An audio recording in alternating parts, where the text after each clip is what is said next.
can kind of go through a day in the life of Akia. So the day in the life of Akia looks like this. And this is about to sound extremely crazy, I know. But it happens every single day. So at 5 a.m., I'm waking up. I'm waking up at 5 a.m. to get my mind right. So I'm praying, I'm meditating. At 6 a.m., I am working out from 6 to 7. So at 7 o'clock, I actually jump in the shower really quick. And by 7:40, Zion is coming down the stairs. 7:40, 7:45. You see how I'm remembering these times.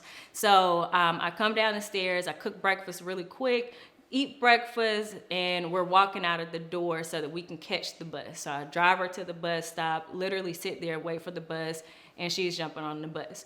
So after she jumps on the bus, then I'm coming back, I'm finishing getting ready, and I should be ready to start my day by 9 a.m. So as I'm getting dressed, I'm listening to my motivational podcast, I'm listening to some sort of audible, some sort of book, to, try to multitask as much as I possibly can.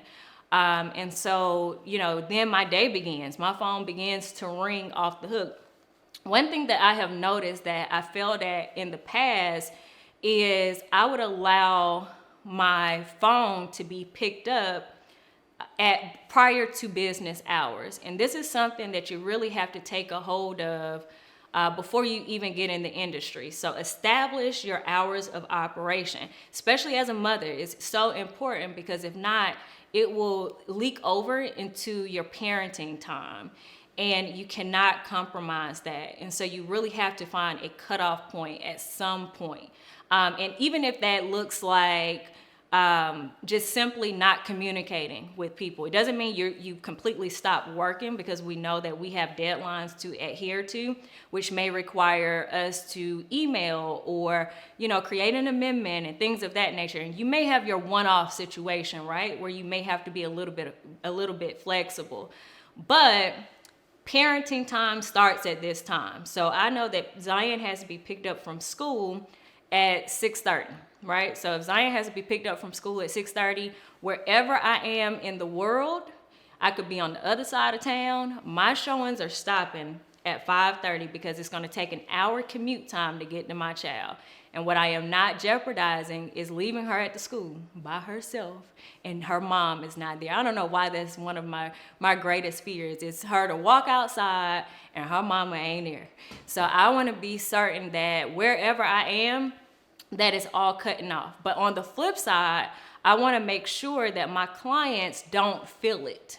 I do not want my clients to feel that I have a responsibility, because it's not their responsibility. I don't want to ever impose my responsibility on someone else. And so I want to be certain that, I always talk, even in the other classes, that communication is key. Communication is key. I am not a secret parent and I'm not a secret agent.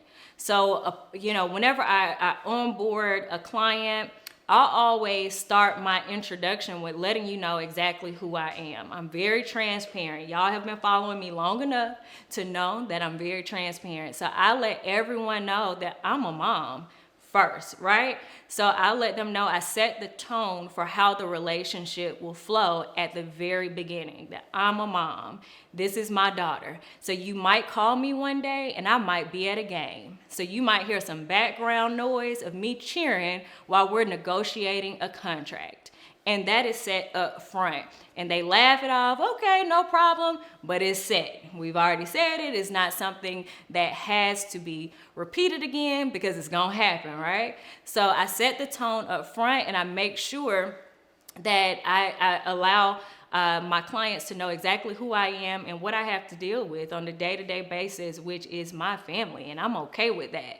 So I set that up front. So when it comes to setting time up for showings and things like that, I let them know as well, hey, if I'm not available, this is the solution, or these are the people that we have in place that can take you out so that we're not missing opportunity. And that's all that your clients are ever concerned with is, am I going to be able to close on this deal? Are you going to represent my best interest regardless of what's going on in your life, are you still going to be able to uphold the standards of a real estate professional? And the answer is yes.